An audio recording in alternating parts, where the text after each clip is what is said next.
Здравейте, приятели! Аз се казвам Станислав Минев, на 28 години от Варна и набързо ще се представя. Занимавам се с танци, лечителство, предприемачество и считам себе си за изобретател. Избрал съм да живея във Варна.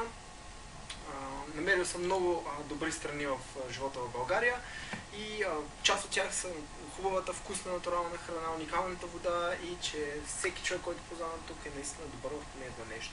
Разбира се, имаме си и проблеми, висока безработица и ниско заплатен труд са основният акцент на моята кауза и това води до ниско самочувствие, хората злословят и това, което съм забелязал е, че по-малко се предлагат решения, отколкото да се обвиняват един на друг. Това може да се погледне и като възможност, тъй като има свободно време, има хора, които са без работа и търсят решения за себе си. Също време те трудно се обединяват около лидер, а самите бизнеси харчат пари за маркетинг, така или иначе, за да промотират своите услуги, когато това е успешно и това не е друга тема. И неправителствения сектор, който е активен, обикновено има уникални идеи, които са много ценни, няма ресурс и хората, които се занимават с неправителствен сектор, наистина искат да променят нещо в средата си и света си.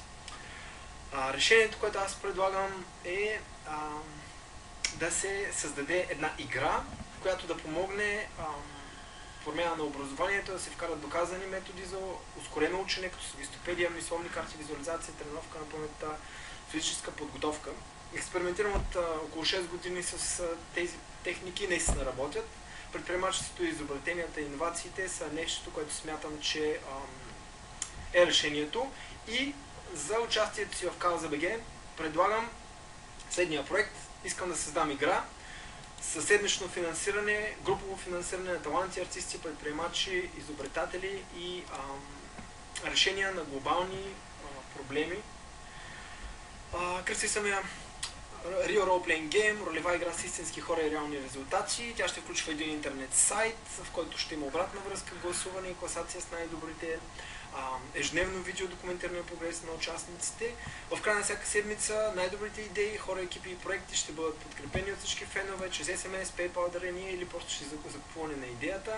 Самата игра ще има седмично TV отразяване за по-голяма популярност и в нея бизнесите ще могат да предлагат на своите клиенти да им помагат с взимане на решение как да инвестират парите си за маркетинг.